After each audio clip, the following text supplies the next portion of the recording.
Girl realizes at wedding that her parents married her off to 70-year-old man. In India, a girl is born without the right to choose, just as she was at her wit's end. A burly man angrily walked into the wedding venue to speak out against the practice. In this patriarchal country, girls are married off at 14. Whether a man is good or bad depends on luck. A good man spends his life as a cow or a horse. A bad man is indescribable, but the unfairness doesn't stop there. Our hero, Sin, was chosen as India's most promising wrestler. Unfortunately, no one in India was following the sport when he was born. He was unable to compete for his country, and his father wanted him to become a farmer. Though his dreams were put on hold, wrestling gave him the right outlook on life. Singh would never allow his daughters to live in a world of darkness, working for someone else, until one day the neighbor's kid got beat up. Singh slapped his nephew without saying a word. His wife, in turn, explained that it was your baby girl who did it. After apologizing to the neighbor, he wasn't mad. He asked his daughters to show him the ropes. Watching his daughters' stubborn personalities and raw power, Singh was secretly happy that they had inherited his wrestling genes. In the evening,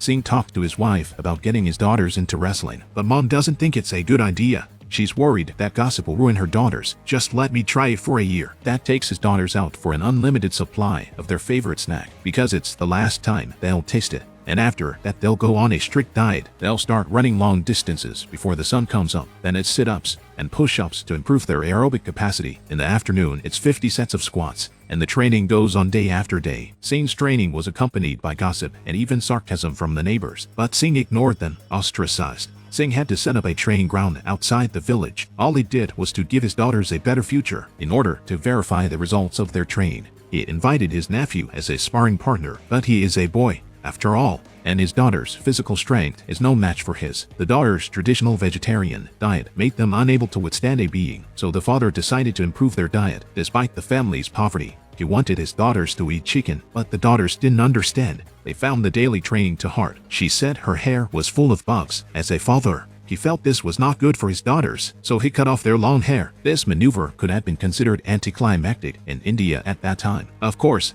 it led to more ridicule and mockery, and even at school, they were bullied, but Singh didn't care. It was his lack of concern that made his daughters rebel. They would secretly break the light bulbs before training. Why does the light bulb go off every day? Quality. Dad. The girls would fake injuries in exchange for a few days vacation, and the sisters would use their vacation to go to the wedding of a close friend their age. Jeeta didn't realize how helpless the wedding would be for her best friend. She married an old man in his 70s. Meanwhile, her father arrives at the party in a rage and speaks out against this ugly vice. After the wedding, the daughters complained that their father was forcing them to train. They were treated like slaves every day and wished they didn't have such a father. But her best friend said she wished she had such a father too. At least she wouldn't have been betrothed at 14 to a man she'd never met, and then have his son and live a life of darkness. At least your father thinks you're his children. He'd protect you from the world and suffer your tantrums in silence. And why is that?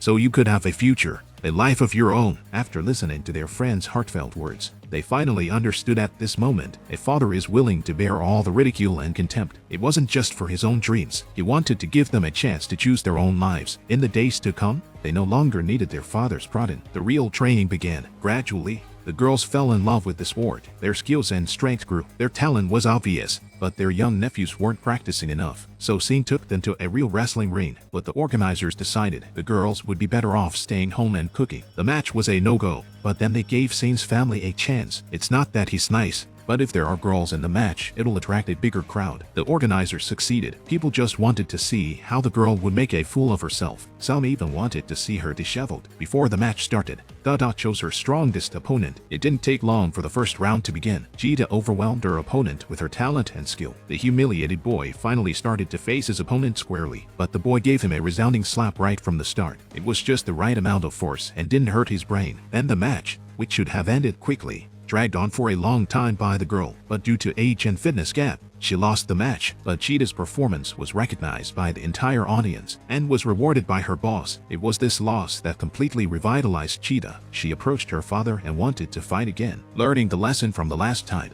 Gata soon defeated her opponent. Thereafter, Cheetah's confidence grew and she went all the way through the fight. When she faced her old opponent again, she politely exchanged slaps to win the match. From then on, All her opponents were like sandbags for her to practice on. This made Jita's reputation even bigger. Now she was the toast of the school and the pride of the village. No boy even wanted to compete with her. This also gave Gada the capital to become a professional. Singh quit his job to help his elder daughter to glory. Then he came to the sports office with confidence. Though his daughter had reached the provincial level, she was still a girl. The sports office had no financial assistance, not even a training mat. The reason why India can't win medals is because of shameless officials like you. It's okay, I'll step aside. We have no choice but to use all the bedding in the house as training mats. Singh explained the real rules of wrestling to his daughters, what kind of moves get high scores, and how to neutralize an opponent's attack. In time, Gada made her way to the junior pro wrestling team. Here, Gada remained in top form. After all, even the boys were no match for her, so it was only natural that she won the championship. A few years later,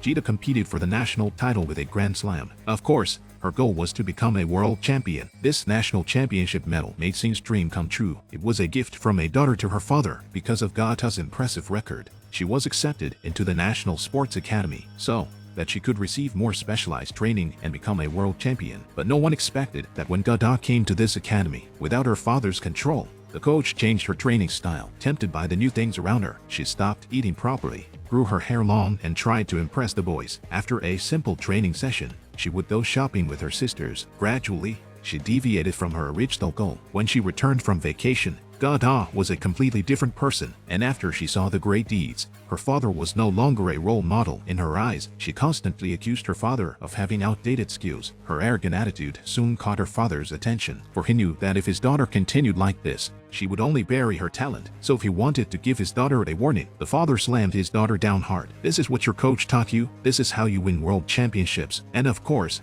the father's move stung Jita's pride, and so began a battle between the avant-garde and the traditional. As a daughter, she attacked her father like a madwoman. She used her youthful strength to overwhelm her father, who was already struggling. The bystanders see this. Only the daughter was still trying to defeat her father for the sake of victory. Meanwhile, Jita seizes the opportunity to overwhelm her father with physical strength. In the end, Gada wins the match but loses everyone's respect. Afterwards, she leaves with her attitude despite her sister's advice. Soon, her arrogance gave her a head start. Gada was beaten by her opponents in an international tournament. The techniques taught to her by her coach did not help her. It was the first failure in her life. On the other hand, the youngest daughter, who always believed in her father, she won her gold medal. Meanwhile, she was accepted into the National Sports Academy. As soon as she arrived at the school, her sister couldn't wait to introduce her to everyone. Obviously, her sister was a stark contrast to her. Instead, she accused her sister of once beating herself up all night for losing a game. She didn't understand what was wrong with her. Gada doesn't care about her sister's questioning. She said it was just a loss and she would win the next match. But in reality, she lost match after match, which is a big blow to a talented player. In the lounge, the coach said to her, "Some people just can't win international matches." Jita was devastated, and like most girls, she had to call her father to cry. What parent wouldn't be sad to hear their child cry?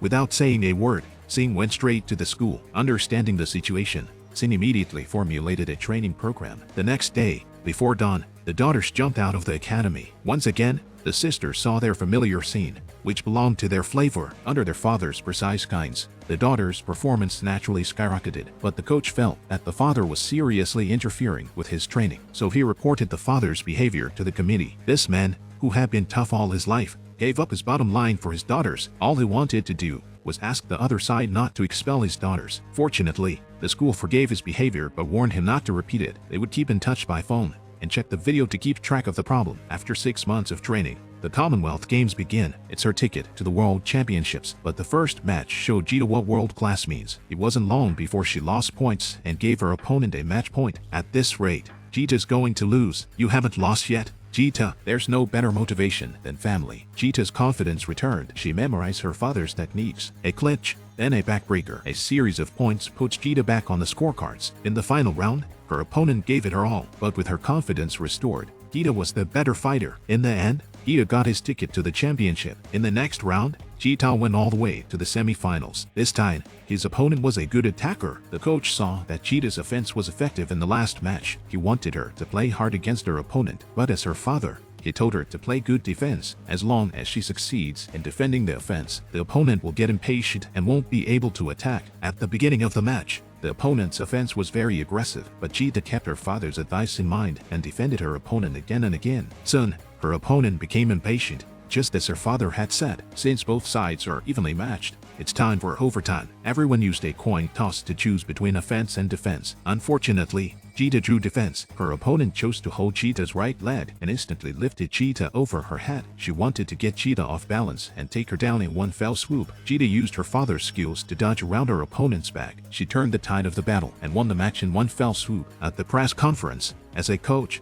he didn't bother to get to know his opponent. Instead, he sat her day in front of the media and took credit. The daughter's father, on the other hand, carefully analyzed his opponent's tactics. Nighttime, dad tells daughter not to listen to coach's advice on getting a silver medal. You have to win the championship because no one will remember second place. You're not racing for yourself. You're racing for these girls and for the thousands of Indian women who have no choice. On the day of the race, Singh was taken by the staff to a room for a meeting. They turned around and locked him up. The daughter was anxious because she couldn't see her father, and all this was ordered by the coach so that no one could tell her what to do. Used to having her father around, Cheetah was on her own. It wasn't long before Cheetah grabbed a chance to win by 3 points. Riding the wave, he grabbed another run. The second set began. Cheetah didn't give his opponent a chance to catch his breath and took 4 points in one go. However, she slowly lost the battle as her opponent was losing her stamina. The advantage she had gained earlier was fading away. At the same time, her heart was shaking. Her father used to help her, but now she has nothing left. As the third round began, her opponent began to attack fiercely, causing Cheetah to lose points one after another. As time passed, she lost control completely. It looked like the match was about to end,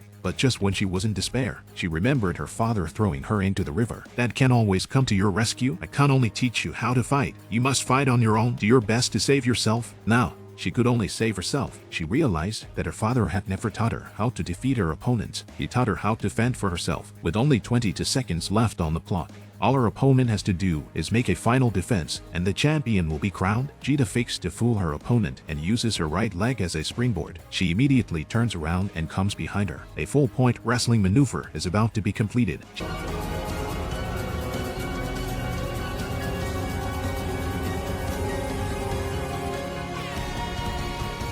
Cheetah wins the gold medal. The score is valid. Cheetah completes the shutout. She has done another miraculous comeback, showing the world the power of Indian women. The Indian national anthem resonates in every corner of the stadium. At that moment, the father knew his daughter had won. Their voices had finally been heard by the world. This is a true story of the sisters, who went on to win a total of 29 international medals. Gata was the first Indian woman to qualify for the Olympics. This movie is not only about sports, it's also about the combination of homeschooling and the power of women in the Indian society of that time. Women had no choice. It was this irrational situation that made Singh choose to break before he broke. He led his daughters to more than honor and respect. He rescued them from the mire of futile thinking, gave them the opportunity to change their destiny and break the deep-rooted old ideas. He showed the whole of India that women could do more than just raise children. Of course, in this battlefield where there's no smoke and mirrors, Singh is not trying to revive his dream. It's about providing a starting point for thousands of Indian women to break their chains. It's about giving more women the chance to take control of their lives. This is the most romantic encounter I've ever seen. A girl who's forever young and a man who's rich and passionate. This is different from the usual dating stories. Their first date took place in an abandoned factory. The girl said this was the hottest drive-in theater in the last century. Although it's abandoned, but most people don't know that there's an amazing treasure hidden here. Under the man's expectant gaze, Jenny pressed the switch. A blue sea of stars suddenly appeared. It's a beautiful picture made up of countless stars. The colorful appearance added to the romantic atmosphere of the moment. Mac was amazed by this strange gift. At the same time, the love in her eyes grew stronger, but Jenny's surprise didn't end there. She lifted the old canvas to reveal an old sports car. She invited the man to get in. Under the starlight, two hearts in love were close together. Mac talked and looked at Jenny with tenderness. When she felt the man's warmth and heartbeat again, the girl could no longer restrain her inner impulse and kissed him deeply. Perhaps it was only at this moment that they fell in love. The next day, Mac invited Jenny to meet his parents, but at the moment, the girl didn't feel nervous. Son, Jenny arrived at her destination. The moment she saw her son, the woman hugged him and exchanged pleasantries. Then Mac introduced Jenny to his mother. It's a pleasure to meet you. It's nice to meet you. Though, at that moment, the father also came out. He wanted to see what kind of girl could seduce his talented son, but as he approached and looked at his sweet-looking daughter-in-law, his eyes immediately showed disbelief. Because the girl looked exactly like his first love 40 years ago, she subconsciously called out the name of her first love. Adeline, this is my mother. The man immediately apologized for his rude behavior. What he didn't know was that the girl in front of him was his first love. Time goes back to a snowy night 4 years ago. Because of a sudden car accident, Jenny gained the ability to stay young forever, but she could never have imagined, after 40 years, she fell in love with the son of her former lover. On the other hand, when Mike returned to the room, an unforgettable memory to help, but when the girl took off her scarf, her sweet face took Mike's breath away. He wondered if there was such a beautiful girl in the world, and the man's kind gesture and gentle face noticed the unnatural look in the girl's eyes. In the evening, they spent their free time playing riddles. When Mike asked about the last century, everyone in the room was confused, but strangely enough, Jenny was able to answer. The look in her eyes told us she was sure of the answer, but her lies were slowly coming out, for few young people could remember so well the events of the last century. That night, Mike saw Jenny walking outside the house with a worried look on her face, so he went over to her. "I'm going to ask your mom to marry me. I had an engagement ring in my pocket. She stood me up. I was so close. Good night, good night." Maybe she loved this man once. She expected Michael to marry her, but fate was unpredictable. And when they met again, they were strangers. She couldn't help but look back in pain. "She loved you once?" Michael's smile cuts the ties of the past and prepares her for the future. "I thought everything was going to be okay, but a lie is a lie." While picking up a leaf from Jenny's hair, Michael caught a glimpse of a scar on Jenny's hand, and it shocked him, because 40 years ago, Jenny had been cut by a tree branch while playing with Mike. Mike remembered vividly that he had bandaged the wound himself. Now, Nick, leaving a note. When Mike returned, Jenny was already in the car. He pounded on the window, pleading with Jenny not to leave. But on the other hand, when Mac woke up, he realized that Jenny wasn't there. Then he saw the note the girl had left for him, desperate to chase the girl away with the same regrets. On the other hand, Jenny just wanted to get out of this sad place. Maybe it's the fear in her heart. Maybe it's the curse of ageless looks. She couldn't have the same happiness as normal people. All her grievances brought her to teetotal. Jenny's life was not in danger, perhaps sensing Mac. Jenny woke up from her sleep when Mac quietly approached her. She told Jenny that he already knew everything. The girl didn't understand, but later realized that it was the dream that betrayed her. "No matter what, I love you." At that moment, tears rolled down like broken pearls. These were not only tears of happiness, but also tears of all her past grievances, because she met a man who loved her deeply, a man who was willing to tolerate everything she had, and they kissed deeply together. From this moment on, two lonely souls were destined to complete the salvation of each other's souls. Then her sis Wheat. "Hello, this is the man I told you about. Nice to meet you. I'm Jenny's grandmother." He knows that right now. There's an excited smile on his daughter's face and tears in her eyes. They were tears of joy that her mother had found a good man again. At the end, the daughter couldn't help but hug Mac. Maybe she wanted to take care of her mother instead. She's past her prime and doesn't have many days left. Her only worry was that her mother would be lonely. They were married in the presence of their loved ones. One day, Jenny went to the mirror and pulled her hair back. Suddenly a gray hair appeared, and only she knew what it meant. It turned out that the last car accident had broken the girl her fate.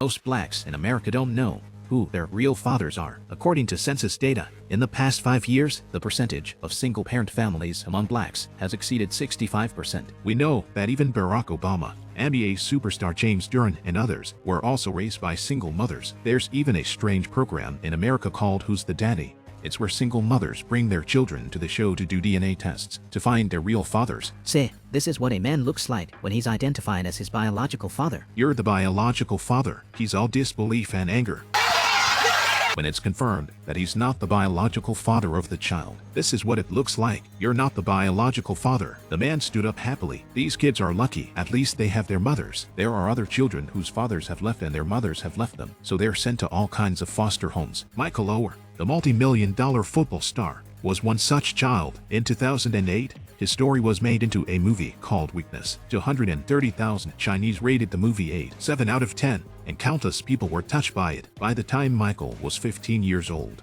he had been sent to 23 foster homes. He was kicked out every time because he ate too much. Every day he would run to the ball field. When everyone was gone, he would pick up the popcorn on the ground, his dinner. That night, he was kicked out again and walked the streets homeless. He was cold and miserable. When a car drove by and a woman got out, it was Mrs. Dewey, the mother of one of his classmates. She asked Mike if he had a place to stay. Mike was poor, but he had pride and he nodded. But Mrs. Dewey saw through his stubbornness and gently called him to the car. Mrs. Dewey took him home. It was the first time that Mike had seen such a big house. Even the couch was 100 times softer than the bed he had slept on. But upstairs, Mrs. Dewey had some regrets. After all, he was a black man born in the ghetto. He'd be alright. The next morning, She joked to her husband to get ready to call the police. If you hear screams, call the insurance company. But when she went downstairs, she was shocked. The living room was cleaned and the comforter was neatly folded. She was ashamed of her pettiness. She went out and found Mike and said it was Thanksgiving. Stay and spend it together. It's Mike's first Thanksgiving and he's nervous. Mrs. Chewy asked everyone to pray before the meal. He didn't know where to put his hand, but his oldest daughter reached out to him. After the meal, Mrs. Chewy took Mike home to pick up his clothes. She was just about to get out of the car when Mike locked the door. What's going on? Mrs. Chewy looked out and a group of punks were looking around. They're whistling and talking dirty. It's too dirty and dangerous for a white lady. When Mike walked home, he found the house repossessed. His foster mom was nowhere to be found and he knew he'd been abandoned again. He hid behind a wall and cried for a long time. When he came back, empty-handed and dejected, Chewy didn't ask anything and took him to the store to buy clothes. Chewy says it's really dangerous here, and Mike replies, I'll protect you. Don't worry, I'm here. Then, Chewy took him back home again. Soon word spread that the White family had taken in a black man. Chewy was having afternoon tea with the other wives, who were frowning. Your daughter is so beautiful, how dare you bring him home? The implication was that they were dirty. The women shake their heads disdainfully. I'm ashamed of you. Back home, Chewy asks her daughter if she minds my coming. She didn't realize her daughter was more enlightened than she was not caring at all. She had long recognized Mike's inner integrity and goodness. She even Saturday next to him at school. The trust and support of the Chewy family made Mike feel at home. Mrs. Chewy thought he was athletic and recommended him for the school's rugby team. At his first rugby practice, he lifted 4 sandbags by himself, while the others panted and carried 1 sandbag. The coach's eyes lit up, thinking he had picked up a treasure, but he didn't realize that when he first started playing, he would either push or carry others. He would also be attracted to the balloon in the sky. Isn't it just a balloon? The coach was angry and wanted to give up on him, but Mrs. Chewy didn't. She bought Mike a bunch of books. The family's youngest son, Chun, stepped up and helped him train. First came arm strength, lifting Sean to 100 times. To build back strength, Sean did 500 push-ups on his feet. He even used the family's spice jars to explain tactics to him. A month later, Mike was ready, but on the field, he was still too weak. He was too nice. He was always too afraid of hurting someone to push himself. Mrs. Chewy couldn't take it anymore. She pulled Mike over. This team is your family. You gotta protect them. Stay away from those guys. Okay. 3 minutes of brainwashing, and then Mike, frowning, turned into an animal. He's a killer. He's protecting his teammates from everything. Mrs. Chewy was happy for him. At night, Mrs. Chewy and her family took Mike to a restaurant to celebrate. As they were about to leave, Mike turned around and frowsy. He walked into the restaurant and hugged the waiter. Back in the car, Mrs. Chewy can't help but ask who the man is. Mike told him it was his long-lost brother. Longtime street kid, dropped out of school to work. Mrs. Chewy fell silent,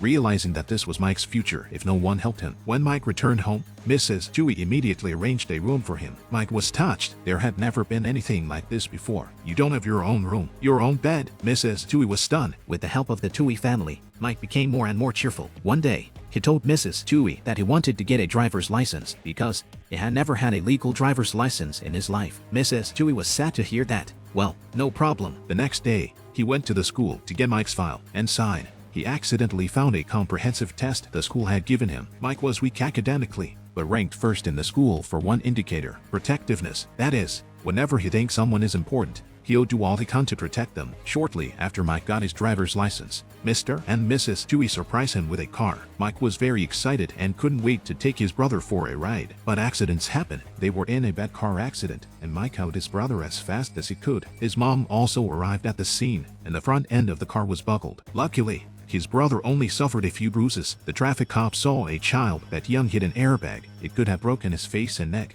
or even killed him. He must have been blocked by something. Seeing that her little boy was fine, the mom rushed over to see Mike, only to find that his arms were injured. That's when she realized that in the moment of crisis, he blocked the airbag with his arm, which defused the crisis. After the accident, Mrs. Chewy did not blame Mike. She made a big decision. She wanted to officially adopt Mike. She went to the Civil Affairs Bureau to do the paperwork, only to find out how little information there was about Mike. He had been abandoned as a child and didn't even know where his birth parents were. Chewy asked, should we ask the birth parents permission to adopt the child? The clerk said no. The child belonged to the state. He never had a home of his own. When we got home, Mrs. Chewy asked Mike if he would like to be part of our family. Mike looked at everyone. An expectant look came over everyone's face.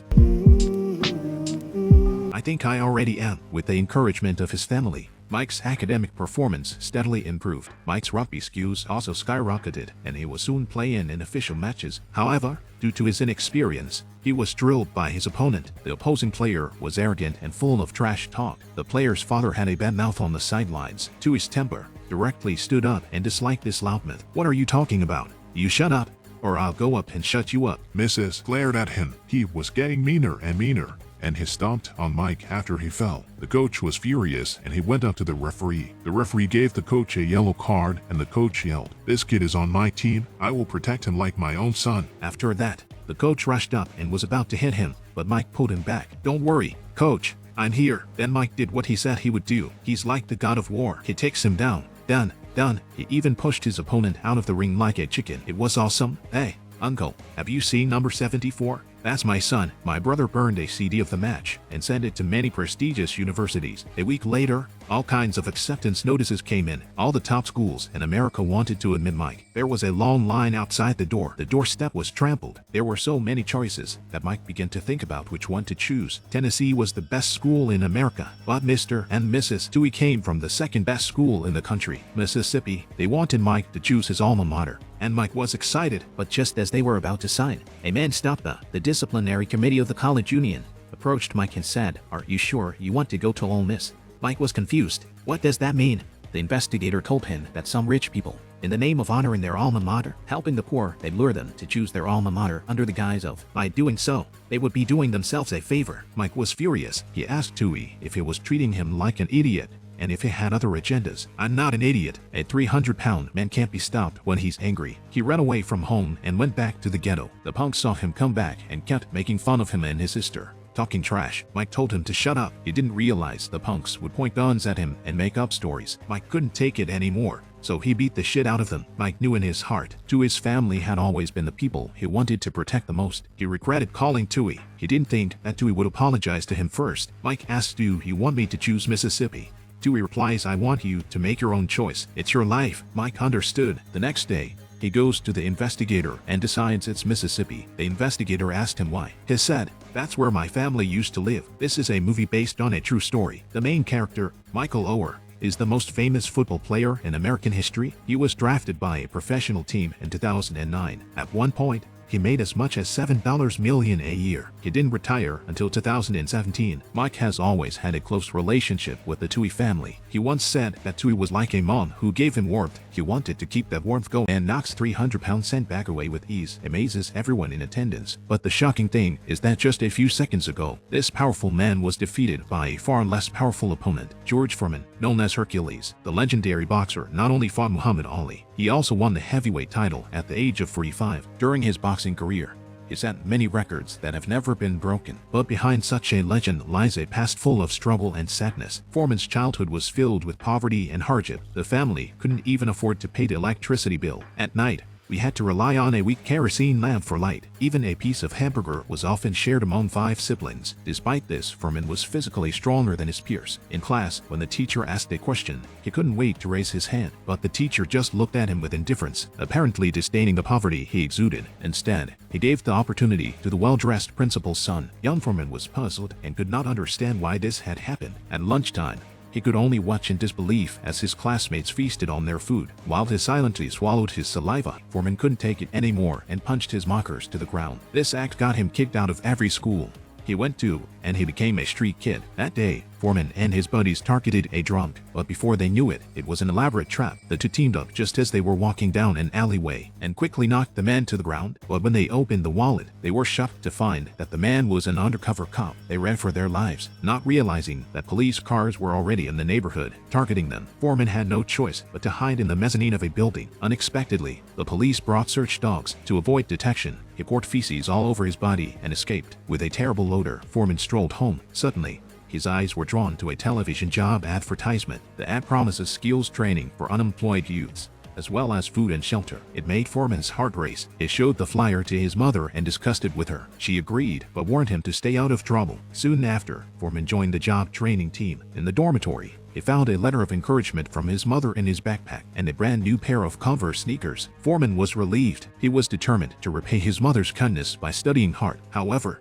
during a dinner invitation, he finally spotted the thief in the cafeteria. Realizing he was being watched, The thief panicked and ran away. He rushed into a room and locked the door. Without hesitation, Foreman punched a hole in the door. He rushed in, grabbed the thief and threw him out the window. At the critical moment, Blanas, the man in charge, appeared and prevented the tragedy from happening. Blanas stopped Foreman's violent behavior and told him he was in violation of regulations. You just destroyed federal property. I have two choices. I can either send you to jail or I can send you home. He drove Foreman to the police station where he begged for mercy. I can't do this. This is my only chance of survival. Please don't call the police on me. And to the boxing gym. After an initial understanding of the basic rules of boxing, Blanas arranged for Foreman to fight a small but highly skilled professional boxer. It was Foreman's first time in the ring. Although Foreman's opponent was small in stature, but with his agility and experience, he had Foreman on the ropes. He easily forced Foreman to the ropes. Soon after, he landed a precise punch that knocked Foreman to his knees, becoming the object of ridicule from the crowd. Foreman left silently in embarrassment and shame, pouring all his anger and resentment into the sandbags. The power and determination of the punch showed Blanas the potential of Foreman. He was convinced that Foreman would shine in the ring. 6 months ago, he wasn't much better than you. I taught him that. I can't teach you to be better than him. Will you do it?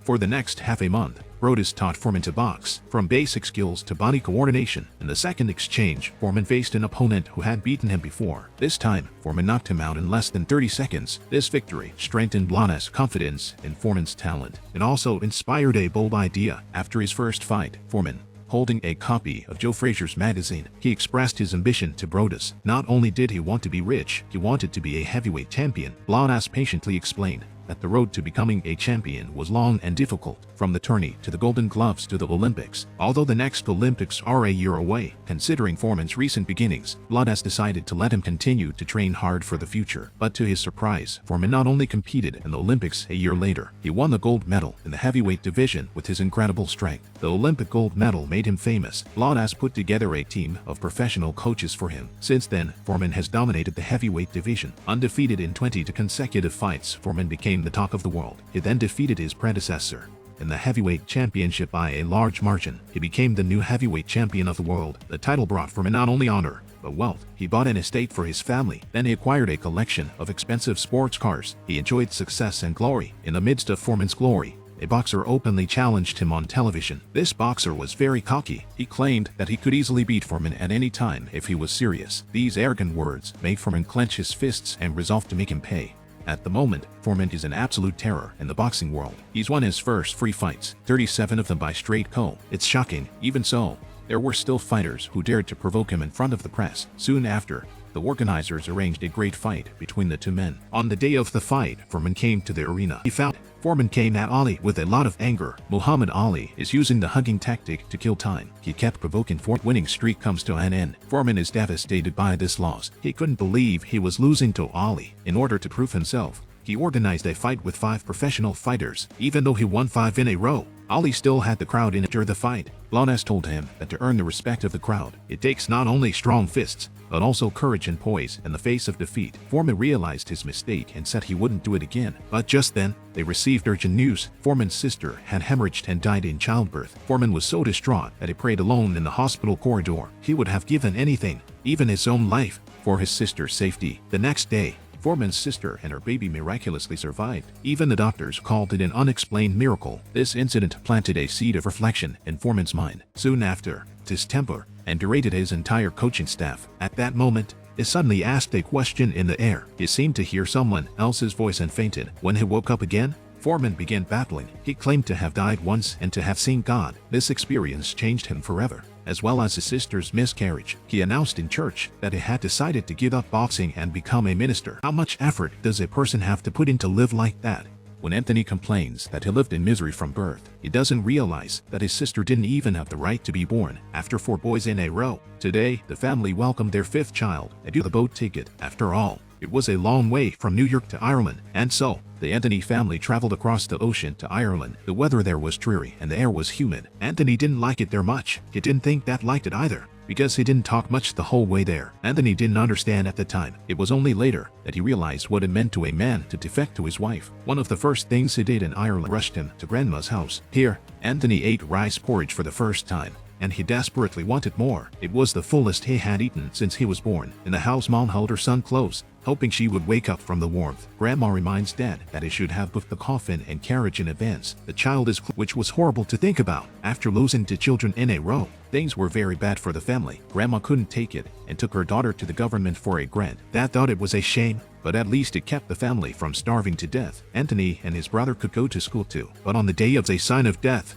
and he felt it in his dead siblings, Anthony rushed to wake his father. But all he could do was pray to Jesus. He memorized the prayer, "God, please don't let my brother, me or anyone else be thrown into the dirt or the pit. And don't let aunts, grandmothers or school language teachers. In the name of the Father, the Son, and the Holy Spirit." In the enders, the mother competing with the beggar in front of the church for scraps of food, twins playing in the standing water that flows into the house, licking grease stains from newspapers to satiate their hunger. Falling in love with a consumptive girl is the tragedy of teenage precociousness.